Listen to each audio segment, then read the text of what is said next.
enough tonight. The thing we're supposed to do, we did not do tonight, you know. You know, we didn't move fast.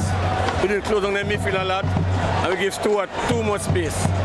You know, we practiced double marking, and tonight we left him by himself alone. He's strong. That is strength, you know. I think we didn't do well with it tonight, and he scored 2 goals.